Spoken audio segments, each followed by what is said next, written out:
evening, everyone, and welcome. Welcome to Words for the Soul. Um, you're noticing a couple of faces here that are not the bishop and overseer Alexander. They extend their deepest regrets, but they are traveling. They spoke in Dallas at a congregation in Dallas, so they're on the road traveling back. And so you have myself, Donna Costa. I'm the mental wellness coordinator for True Vine Church, and my co-padre is Dr. Yolanda Jones, and I'll turn it over to her and let her introduce herself. Good evening. I am Yolanda Jones and I am a mental wellness counselor, and we are totally excited to be with you guys tonight. Please don't forget to subscribe to our YouTube channel, True Vine Church SA, or you can also click the link below to get to it. If you're on Facebook, please like and share Words for the Soul. Yes, like, tag, and share. So we're very excited. We're excited this evening because you're going to be blessed with our guest today. And I would love to introduce her briefly to you guys so you know who's here. Dr. Fayron Epps. She is a PhD. She is Doctor of Nursing, and she has been a nurse for over 20 years of experience creating culturally relevant programs to reduce the health disparities um, in our community in underserved populations. She's a professor and the Karen and Ronald Herman Distinguished Chair in Caregiver Research at the University of Texas Health Science Center here in San Antonio School of Nursing. She is a fellow of the American Academy of Nursing, the Southern Gerontological Society, and Gerontological Society of America. She is an active member of the board of directors for the Social Gerontological Society. OMG, I am so sorry. She also serves on the leadership core of the Public Health Center of Excellence in Dementia Caregiving in the University of Minnesota. Uh, Dr. Epps' research involves evidence based practices for promoting quality of health for African Americans with dementia and their family caregivers, and exploring how religious activities and spiritual connectedness can promote meaningful engagement amongst persons with dementia. So, welcome Dr. Fayron Epps with us this evening.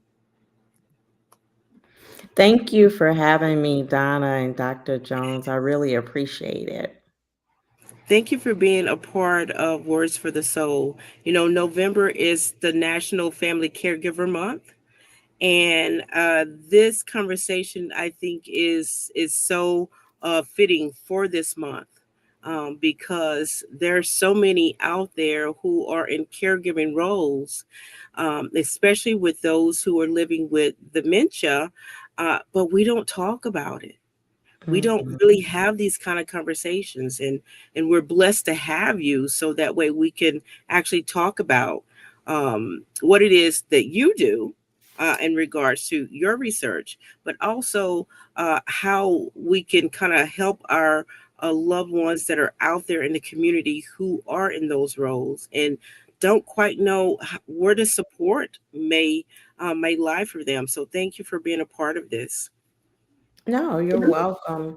Yeah, and it is National Family Caregivers Month, and we need to shed light on our family caregivers. It's also Alzheimer's month as well, and I focus a lot with dementia family caregivers, and so I'm so glad that we've set aside time to recognize them and let them know that they are valued as they're on their caregiving journey. All right. So we have some questions for you as we go along, but we know here at Words for the Soul sometimes it just flows organically. Mhm. So Dr. Yolanda, you want to start us off? Yes. Could you please share with us the work you're doing in the field of dementia research and caregiver support? Yeah, and so there's two big projects that I have. So thank you for that question. One of the projects is where I develop and test caregiver psychoeducation programs. And I have a signature program called Caregiving While Black. And with the psychoeducation program, what we noticed was a lot of people were put in this caregiving role unprepared, right? Because there's certain conditions you can prepare yourself. There's other conditions you walk away from the doctor and you're in this caregiving role. And many times that is dementia.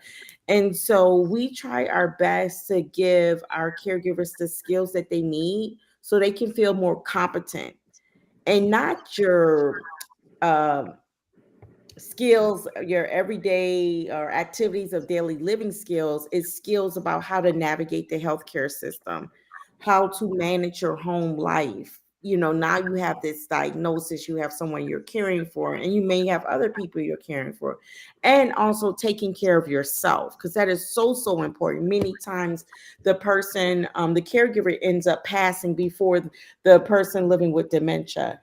And that caregiving while black came about because as I'm in this field and I've been doing this work for a little bit over 10 years, I'm seeing in the abundance of resources. I'm seeing a lot of caregivers able to navigate, but the caregivers I'm seeing are non-black caregivers that are being able to navigate and get access to resources. So this was me developing caregiving while black was one solution, just a piece of the solution, I should say, um, of us trying to do something to make sure that we can empower our Black caregivers, and then they can in turn interact with the healthcare system and get better health outcomes. So that is, I call it a program, but it's embedded in research. And so that's one signature program. And then the other program that I have as it relates to dementia care and caregiver support would be the work that I do with Black churches. And so many times early on in my research, when I used to go to the families' homes, and the church came up so much, and many of them couldn't make it to church or they were embarrassed. A lot of stigma was around this. Our caregivers are just doing multiple things and they just didn't have time for church. So, I was like, no, we have to change this, especially for that person living with dementia. This meant so much to them, especially if they were raised in the church. And so we created a program called Altar, where we equip and inspire our faith communities. We actually give them tools, resources, so then in return, they can respond to the needs of their parishioners and in the community that they serve, making sure that they have the supportive resources, making sure they're educated, they're made aware of what dementia is, what kind of support is out there, and also risk reduction activities.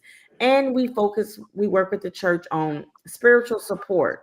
So we do work with our leaders to say, how can we reimagine worship for these families that we know have so much going on, for this person living with dementia that has a short attention span? What can we do so they can still feel spiritually connected? So those are the two programs, research areas that I am working on. So it's Caregiving While Black and Alter. And I'm also involved in a lot of other projects, but those are my two babies right there. Well, what kind of led you to kind of go in that direction? You said dementia was something that was an area that had an interest. Was there a personal interest for you, or did you notice that the gap and the need? Yeah. I think it was the lack of knowledge as with me personally as a nurse. So about 10 years ago, I picked up the facts and figures that is published by the Alzheimer's Association. And it just hit me when I read this and I seen that Black individuals were twice more likely than our white counterparts to be diagnosed with a form of dementia.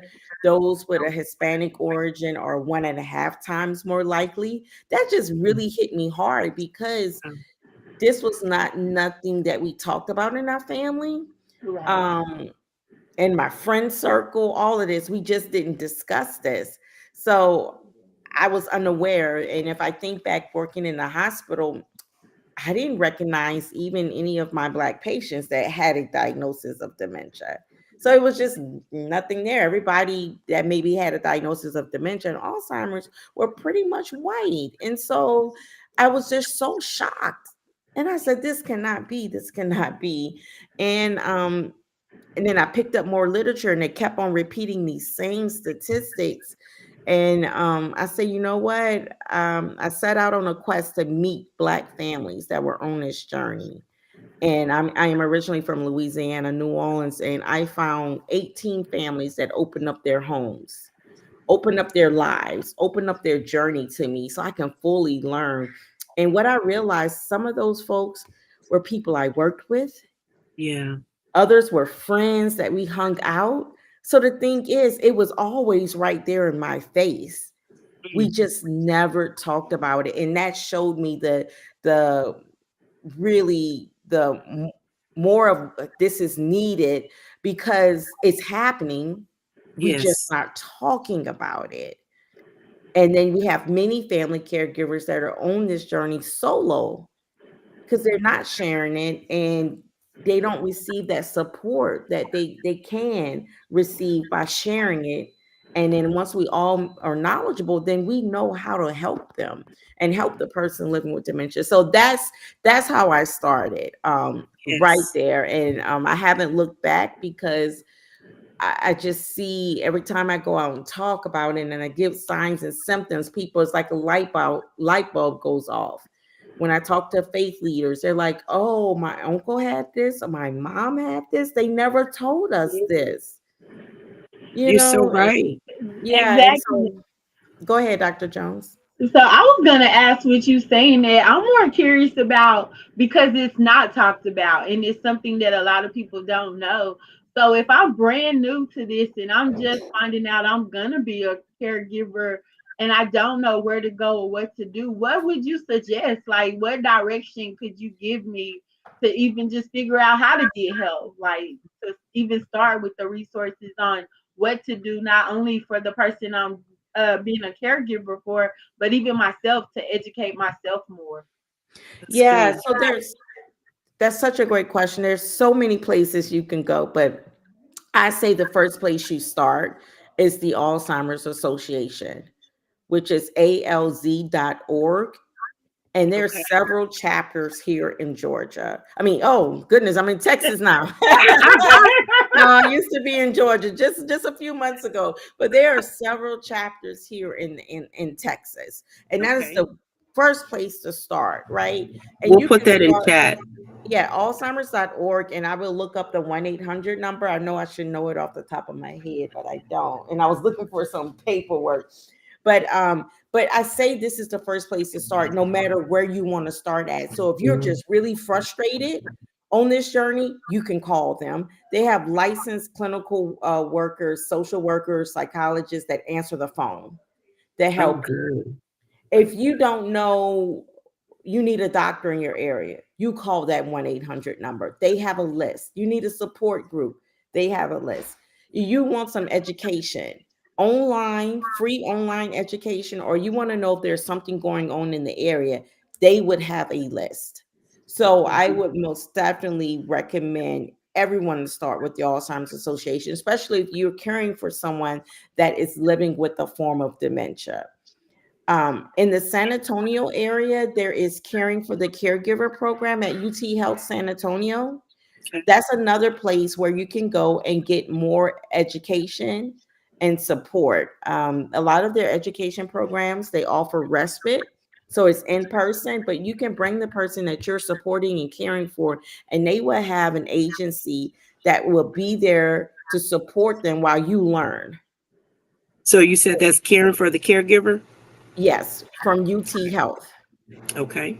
UT Health San Antonio. So those are the two things that I would say you start. But I will tell you, Dr. Jones, I'm hoping that Alter becomes a household name, and people will know that through Alter they can also start with their church as well. And How that's do Mhm. what I I find would Alter? like to do.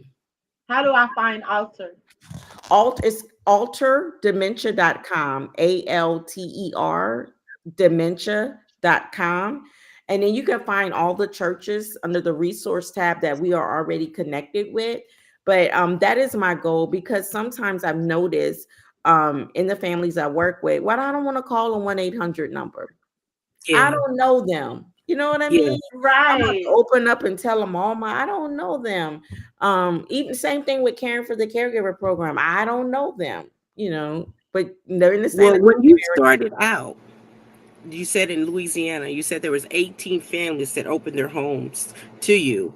Um, what was some of the feedback that you got as to what kept people kind of like insular to themselves and really not, you know, outreaching? Well, for those 18 families in Louisiana, they was just dealing with it. Okay. Just mhm, They just like it is, and it's like nobody asked them, so they didn't tell nobody. It mhm, was just like, hey, this is just we just yeah, dealing with it. Um, and I'm thinking back to all of the families. None of those families were like, oh, I don't want to tell anyone. It's just that no yeah, one asked. No one even asked if they were a caregiver. I mean, this was just something of their everyday life. It is when Donna, when I moved to Georgia, is when I seen something a little bit different among black families. And mhm, these were the families that were more, they were very prideful. mhm, And these are the ones that kept their loved one away from everybody as soon as the okay, diagnosis came. Didn't want no one to come, didn't want to bring their mom to church because she dressed so well, and now she doesn't dress well. She may put 3 coats on, and yes, somebody's going to look at us, mhm, Right. right? I've also worked with some former politicians mhm. that have it, and it's the same thing. It's that image. It's the image, Mhm, yes, and they don't want, because especially some of the politicians I've worked with, they are prominent figures. They have really changed the landscape for us as Black Americans. Okay. And sometimes a diagnosis will be like, um, it's like I'm weak, or no, what I did, it does not. They may discount, discredit things. yes, I've seen that a lot when I was in Georgia. And we just had to work through that. mhm, And again, that's why that 1-800 number did not work. But you know who they went to, how I found out about these families was because they went to their pastor. Okay. yes. And then the So what pastor knew to call me and say, hey, I use what you have, but I need more help. I need more resources for these families. And that's what I'm hoping, Mm. that we don't feel comfortable going here and there. We can go to our faith leaders, we can go to the church, and the church will have the resources, just like the Alzheimer's Association. Well, I definitely don't want to like speak for the bishop and overseer, but they're definitely interested in this program. I know that have connections with Antioch Baptist Church, which is actually part of our cohort. We're part of our cohort, a wellness champion cohort, and Okay. I know they have the altar program. Dr. Donnie Whited, she's very Mm-hmm. connected with their MHAT. A hat, or is it M hat? It's A hat. It's their wellness program over at Uh-huh. Antioch. So she was talking about it, and they just had a seminar yesterday AKA? On the regarding 16th, yes. dementia Yeah, with awareness. the AKAs. Yes. And so I know that this is something that we could benefit from. Um, because the Bible, it tells us that, our people perish from the lack of knowledge. And it's just like, if we don't know about what resources are out there, what we'll do as a people, what we normally do is we just get up and show up every day, but in it is killing us. The stress from it is killing us. It's killing our caregivers, the ones who are standing in shouldering it all. And so I think it's important for us to continue these conversations. So I'm going to Yeah. say, We got a message from Bishop. like, share. We already have a message from Bishop, and he What did said it say? that we're interested. So we are. So Oh, he's in Okay. the okay. chat. True So Vine he's will be our already next like, this is partner. Bishop. We're interested. So All Yes. right. All right. No, that is great. And for the caregivers that are tuning in, I just want to speak to you for a second, right? I did a program this morning, this early this afternoon for Second Baptist, and a caregiver came to me afterwards, and she opened up and she said, sometimes it makes me feel bad, but I know I have to be selfish sometimes and take time for myself so I can Speak on that. continue to be here for my mom. So many times we just give, and we keep on giving, and we forget about our own health. Yeah. I'm working with I'm not sure if y'all remember Charnel Brown. She played on A Different World. She was Kim Reese, I believe, on A Different oh Yes. World. yes. And she was caring for her mom with dementia. I'm partnering with her for the summit that we're doing in Atlanta next year. But she said it. She gave so much. And 20 years she looked up and she did not recognize herself in the mirror because she totally overlooked herself, her career, but not just her career, her health. Yes. So that caregiver that told me this morning, I have to be selfish sometimes and Right. put myself first. I want to encourage all caregivers to kind of think about that. Put yourself first. You have to take care of yourself so you can then continue to be able to provide support and care for your family or your friend. That is so, so important. That self care is important. In our Caregiving While Black course, we talk about that. We talk about depression and social isolation because these things are easily to Yeah. occur with the caregiver, not just the person living with dementia, but the caregiver. Because now your friends don't understand. They're not coming around anymore. They eventually going to stop calling because if they're not caregiving or providing care, the conversation is not there. They don't have nothing to really exchange and talk about. And so you become socially isolated. Yes. Then it leads to depression. And these are things that we want to make sure our caregivers recognize and come out of that. And then also other anxiety, feelings of anxiety. There's models out there that we want to teach our caregivers what they can acknowledge their feelings, assess their feelings, learn how to cope with that, navigate through that. Because, I know, Donna, this is your area, but many times, as Black people, we just deal with it. We do. Yes. And always dealing with it is not the correct answer. So, we need to learn the resources and the tools on how to, if we want to deal with it, how to properly deal with it. Oh, And that's not good. just deal with it where you just consume. Okay, that's what it Mhm. is. And then let me go. And it just builds up and it's going to pop. But Like we a want to balloon. we want to teach our caregivers how they can effectively deal with this, Donna and Dr. Jones, so they can continue to be on this journey. I'm not saying caregiving is not challenging, it's not hard. Right. It is. I'm not trying to take away from that. And it is, but I want to make sure that our caregivers have the resources, the knowledge, even if they know about the disease a little bit more. Sometimes that makes it easier because when someone's asking you the same question over and over, it's not that person.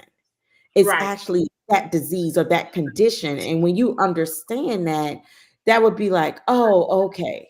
Okay. This is the condition. This is not my spouse. This is Oh, that's not my, good. my Yes. mom trying to get on my nerves. It's the condition. So it's important to get educated about the nature of the condition as early as you can so you can start learning about, okay, this is what they said was going to happen, to expect this type of stuff, But even what though is it's still going to be hard. Yes, Dr. Yolanda? no, so I was gonna ask some questions and it's based off one of the comments, but also something I was wondering. I have a high school classmate who just lost his mom to dementia a couple of weeks ago. And so one of the main things is for people that are not caregivers, but you're connected to a caregiver, how do, because like you said, you know, the conversations change and they stop because you don't really have that knowing of a caregiver firsthand experience. But how do we as a community continue to support those people? How do we continue to help ensure that the caregiver is getting what they need and getting that self-care and provide support for them? Because of course they're giving for someone else, but they also need support and resources from themselves as well. Yeah. Yeah, and that's continuing to show up, even if they say I don't need anything. I'm good. You know, that's our favorite response. Yes, I'm good. I'm good. I'm good. And even the pastors, they tell me, how are we supposed to know someone needs help? Because they always tell us they good. Don't you know, I'm good, Pastor. I'm good. I'm good, Bishop. Everything's good. Because that's just how we respond.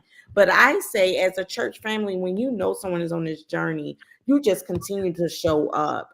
I teach our family caregivers to have a real list of things people can help you with. Okay. A Because real list. acts, a yeah, real real, list, a real list. Mhm. one that they really sat down and say, I would really need. It'll be so great if someone dropped groceries off once a week. Like that's a Yeah. real, right? You know, if Right. someone did this and that, to have that ready when someone does ask, you'll have something. You don't have to say, I'm good, or let me get back to That's you. good. And then the other thing that we do with our faith communities, we encourage them to offer respite. And so when you do show up, it is maybe saying, let me be with your family for 30 minutes, an hour, 2 hours, y'all, anytime. That allow them to step away. They can go sit in the backyard. They can whatever they want to do, but sitting with that person to allow them to get respite. So we've had churches that do scholarships, respite scholarships, $50 or $75. It can be an adult day center. We have some churches that do that. And we also have a program that we are rolling out, a dementia care, congregational dementia care companion program. This is all new, y'all. We're rolling this out because the thing is, y'all may be familiar with the Stevens Ministry, which is very similar. But when you're with someone with dementia, you have to have a different skill set. Everybody Okay. just can't do that, and I recognize that. And so our goal is hopefully to be able to teach congregants, give them the skills so they can be comfortable. Because I've had so many people say, well, I want to go help sister so and so, but I don't know what to do.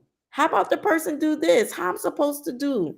Yeah. Respond. And that's what we're trying to roll out, to make sure that those that want to do that, that they are skilled and they have the basic knowledge to and feel comfortable to say, yes, you can go outside. You can go to this store. I can handle this. I know how to approach your husband or whatever. And so we are working on that. But at the end of the day, y'all, let's continue to show up. Yes. And then I see, I believe that is bishops or someone talked about their father in St. Yeah, Vincent. Mm-hmm. And so And I that the have a resources colleague. are limited. Yeah, so I have a colleague. She started I forgot the name of their program, but it's an Alzheimer's dementia awareness program in St. Vincent. She's bringing education to St. Vincent. So please, I would love to connect you. I She love is it. starting this out. They just did something in was it October? They did it was a week long education and awareness, and she's trying to train folks there because that's where she's from. So I Mm-hmm. would love to connect you, and then she can share some of those resources that she is bringing to St. Vincent.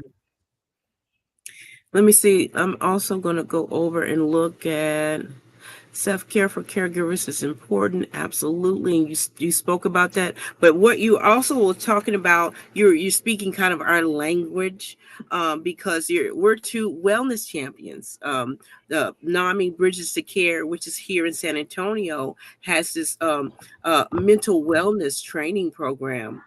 It helps those who say, I want to be a resource to someone who may be struggling with their mental health. I want to be aware when someone may be struggling and help me understand how I can be a support.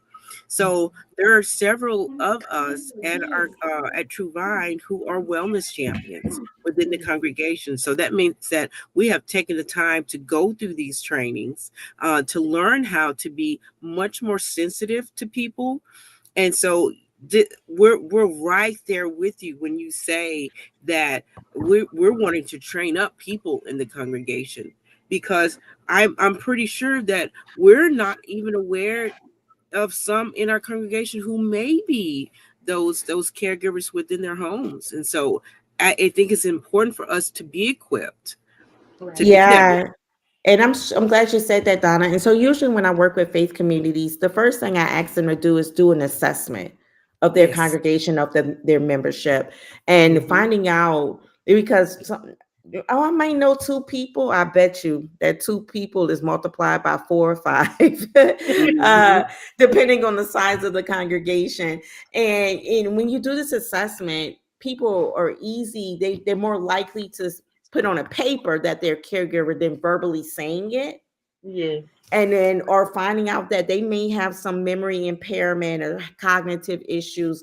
We work with our faith communities to do a short 10 item survey. So then when you look at it, you bring everything together and you're like, oh, we have more than what we thought. And then it helps guide you on what programs to put in place. But I think it's so important, Donald, like you said, every congregation has several caregivers, and I would like to introduce the invisible caregiver to you all, and that is our youth.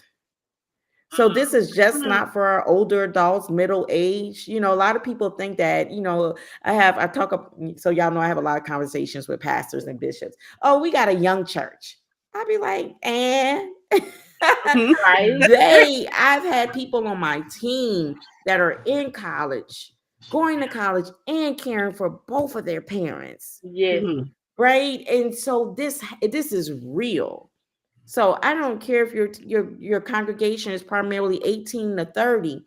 They have some caregivers in there, because many people, they started having kids when they were older. Yes.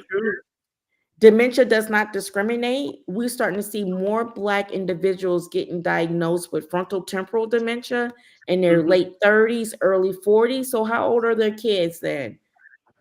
They're Yeah. teenagers or in their early Right. 20s. So We don't think about stuff like that. we don't, and that's why we call it the invisible caregiver. Because, and then also I want y'all to think about this, the trauma that goes on as a adolescence that's put in this place. So first of all, we don't know too much about dementia. But and Hmm. so we have our son in the household and we telling him, go with your grandma while I go do this. But we never tell him what dementia is, because we don't know what dementia is. And so he sits with grandmother, and grandmother starts swearing at him, cursing him out, saying he's not worth it because this may be the form of dementia she has and she's exhibiting Yes. these behaviors. What do you think that's doing to this young man? Yeah. The Yes. self-esteem. And it took a young man to tell us that. And we're like, whoa. And so, we have to think about how the trauma of this, even for Hmm. them. And at our summit, we will be bringing someone in to talk about trauma for our youth caregivers, how to address Hmm. this, how to help them heal through that. But I Oh, that's ask good. all caregivers that may be caring for your partner or your parent, and you still have young kids in the home, please talk to them. Don't be like, stay out of grown folks' business. Just do what I say, because y'all know that's what we say. um Yes. I ask you all to just rethink us responding like that Yeah. and sharing with them what the diagnosis is, what dementia is, and how the person living with dementia loves them. But this is just the behavior that's associated with this disease. So making sure that they are aware and then checking on them, because many of our young caregivers, they stop doing things and they don't have an outlet. They can't talk to their parents, because y'all know we like stay out of grown folks' business. I don't want to hear it. They can't talk to their Right. friends because they think their friends don't understand. So they have all of this just built in. So, as we're talking about wellness for our congregations and for our family caregivers, I will ask you all to make sure you include the youth in in this as well. Good. That's true. And I don't know if you touched on this before, but about the grief that's involved. Um, because you grieve the loss of that parent or whoever, that relationship that you used to have, the person Yes. that is no longer that person that you used to know. And so the grief and loss is very much real in caregiving roles a lot of times. Yeah, it's called anticipatory grief. So we just had a session on this past Saturday. Other people call it the long goodbye, especially when you're caring Yeah. for someone living with dementia, because this person is changing in front of your eyes. Uh, really changing, and that mom that you knew now is reverting back to something else or things like that. And so everyone, this is what I tell everybody, and I said it this weekend: everyone grieves differently. And just because you might have grieved like this, you can't expect your sibling to grieve just like that as well. It's Right. also nothing that you can put on and take off. It's not a coat. And I think we have to recognize that and just be there to support the caregivers. And if anyone is on this journey, give yourself grace and acknowledge it. And that's why we teach our caregivers about the stages of grief so they can acknowledge it. And then this weekend, one caregiver, she added a stage, and her last stage was gratitude. And she said she knew she went through all the stages when she got to the end, and she was grateful for the time she had spent with her grandmother, grateful for the memories. So now things put a smile on her face versus making her cry or extreme sadness. But y'all, we can't avoid grief. But again, everybody grieves differently, Definitely correct. and you have to have the tools and resources. Again, we promote therapy because Yes. you don't want to get stuck in one stage. you Yes. you got Yes. to talk this through, you got to talk it out. And sometimes talking to a therapist or a counselor is it's very helpful versus talking to a family member, right? Because a family member, they got all the answers for you, but sometimes that's not what you need to hear right then and Just there. don't think about it. Think about something Yeah, else. you know that, but Yeah. there's more, and I'm not a counselor. I'm learning this as well, right? There is other approaches, other Yes. ways to cope, like Yes. ways that have been tested, that's evidence based, that Yes. we can use. And I just think as Black people, y'all, we have to be open to this so we can heal. That's what it's about. It's healing your soul, healing relationships, because caregiving, you go through a lot, right? You push people Right. away and let some wrong people in. It's True. just a lot goes on. And, through my work, my goal is to make sure that resources are provided so families, for individuals to heal throughout this Yeah. process. There is one thing that I didn't think about until recently, is after death, right? So Mhm. anticipatory grief, we've been grieving along, but after death, yeah, we still got to show up for our caregivers Yes. because they don't know who they are. Because remember, for 5, 10 years, they have been called a caregiver. Some people are still using the term caretaker. I don't use that term, but they have been called caretaker, caregiver, care partner. That's what they've been called. That's have became their identity. Hmm. And so after their person passes away, they don't know who they are. And so Yeah. just like they needed you on that journey, they need you. They still need you afterwards to help redefine who they are while Yes. they're still grieving. And I had that caregiver tell me, she said, I don't even know who I am. What do I like to do? What do I eat? What? Wow. Because everything had been so focused on her husband. Mhm. Where do Right. I So what you're go? saying is complex. Being a caregiver is so complex because it just it consumes you to this place of you lose who you are. You can lose who you are in it. That's complex. Yep. Mhm. Very much so. And that makes me wonder with this particular thing, because I know most of the questions we have for you, we've actually just, the conversation has flowed to just answer them anyway. But I was No, we wondering, only asked one question.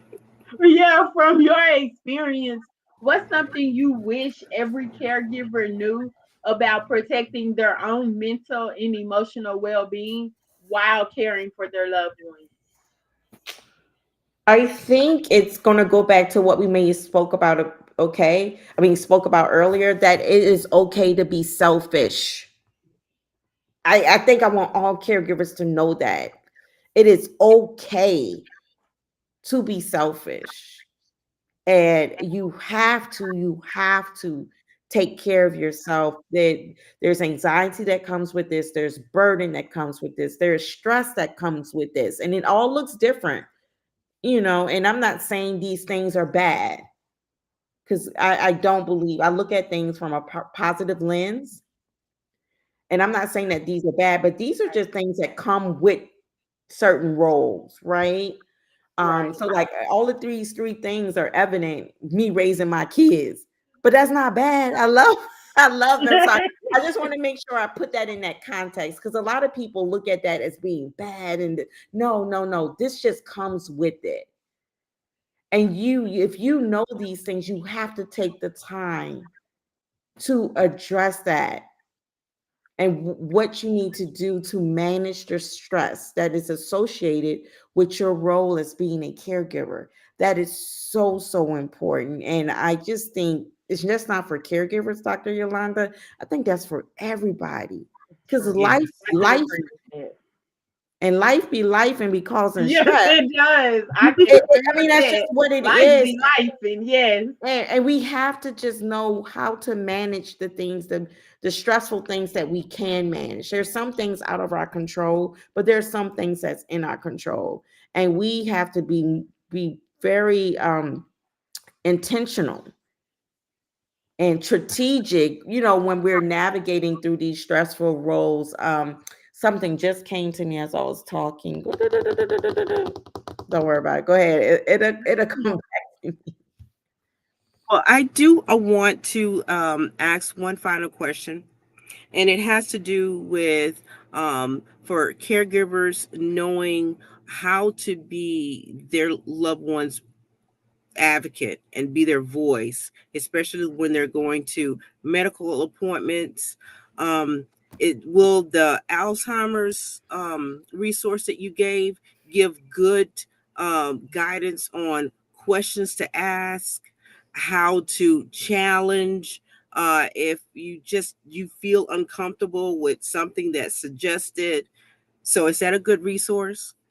I don't know how to answer that one, Donna. I'm gonna say I think Caregiving While Black is a good resource, because we talk to you Nice. about navigating the Okay. healthcare system, and Get so ready, True Vine. We about to go through it. yeah. Well, no, that's Alter. Caregiving While Black is separate. It's actually a study, Okay. and so you'll have to reach out to me to sign up. I can make sure I Okay. share the links with folks, with you all, so you can put it on put it on, share it with whomever. But because we take that time to help you navigate. So I will Mhm. say some of the Alzheimer's Association chapters may also have some information, but I can't say for sure. I do Right. want to let you all know I don't have it with me, but Texas, I just learned Texas has this Alzheimer's platform or group, Mm. and they have wonderful resources that I Okay. got mailed to my house, like a family caregiver's guide, and it helps you navigate through the Texas system and the things that Oh, are good. available here. And so, Donna, I'll make sure that you have that. I was trying to see if I had one here with me on Okay. my desk, but And I'll definitely make sure that we get that shared out. yeah, I'll get that. And so that's one thing I'm learning. Texas itself have so many resources and it's That's good to free. know. And then That they is have the guide model that's coming out, which helps caregivers that are living with dementia, uh, from diagnosis all the way to the end of the journey. They are right there Hmm. with them. But the only thing is you need to have Medicare. You can't have an Advantage plan for right now. Okay. But there's just that's one type of resource that has been rolled out. But there's several resources that are out there, especially in Texas. So y'all please attend any education webinar that there is. Here in San Antonio, I'm doing a session on navigating healthcare systems Friday at Antioch at one Okay. o'clock in person. I'll be doing that. But just attend Send that to whatever me and I'll get that education. shared out. Okay, will do. Whatever education that becomes available, please do send. Do follow up the Alzheimer's Association. Get connected to your chapter to see what else they may have as well. Okay. Dr. Epps, thank you so much for this. This has been so informative and wish we could have longer with you, but this has been a good start for us. And Bishop has already said we're interested in the altar program. So that definitely we're going to be bringing to True Vine, as well as, caregiving while Black. We need to start equipping ourselves with this knowledge. One Yes. last thing, Overseer said, so true. My sister was a caregiver for my father, and after he passed, reminding her she has purpose and to live. Moving forward has been a struggle. So Yes. you just kind of like confirming just what you were saying. It's just like life after. Life after. And as a church, y'all, as we have to show up, we do. So that's what I'm saying. So continue to show up through all the phases. And as we wrap up, Donna, I know at the time, I just want to let y'all know that love is action. And we always yes. talk about love thy neighbor, right? It takes action. And I want to challenge everyone on this call that's tuning in to take action. If it's from something you learned today, or you may learn something in the near future, please take action. That's the only way that we would truly be able to heal. We have to take action. Would you say that's your words of wisdom? Yep, there you go. Yep, I answered it before you even asked it. Because that was like boom. Yes. Thank you so much. Dr. Yolanda, do you have any words of wisdom? You know what? Do you want to close out for us? I got you. I'll close it out. You can do So yours and I I'll will, I will have my words of wisdom be that go. we need to continue to have these conversations, have these real life conversations, and that's why I love True Vine, because this is what we're doing. We're not shying away from real life, and we're talking about real life matters, and so we need to continue to have these conversations. And I'll turn it over to you, Dr. Yolanda. Before, just real quick, because I know Bishop is listening. I don't know if he can see me, but I want him to know we won today, Bishop. We won today. So that's Dr. our little Elps, thing. it's an I'm a Packers ongoing kind of fan. thing. He's a Cowboys fan. They play tomorrow. They got Monday night. I hope y'all don't win. Oh my goodness. So, but in all fun and loving games, it's all fun. I totally like Donna was saying, I totally enjoy our congregation in our church because we're having the conversations and the hard conversations. And actually, Dr. Elks, you said it, and I definitely am just gonna piggyback on your word, and that's love is action.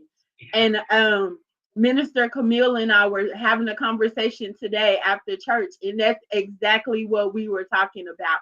Is love is action, and we have to continue to have these conversations. We got to continue to talk about these things and continue to share in our community and let them know it's okay to have these conversations and it's okay for you to feel the way you feel. It's okay to be selfish with your time because no matter what you're going through, self care is important on all levels, no matter what you're going through, because we all know life is lifing for sure. And we know we got some more challenges ahead of us, but if we keep the faith, know where we're going, and continue to take care of ourselves and our neighbors and love each other, we're all going to be okay. I'm going to do our closing prayer for us. And Lord, we just thank you for the opportunity to be here and gather in your name and to share this awesome information. We even thank you for Donna and I being able to hold it down while Bishop and Overseer were taking care of your business in another city. We thank you for Dr. Elks joining us and sharing her research, her knowledge, her information with everyone that was able to listen. We even thank you for the caregivers that were able to listen, that you help them deal with the struggles that they're going through, help them understand and find the self care that is best for them as they navigate their way through the journey that they're on. We thank you for this word for the soul, and we thank you for tonight. And we will see everyone next week when Overseer and Bishop are back with the Arredondos. So tune in on next Sunday.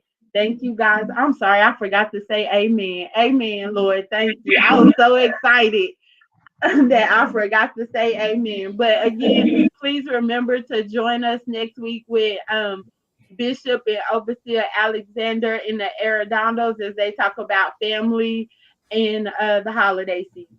Thank you guys. Good All night. right.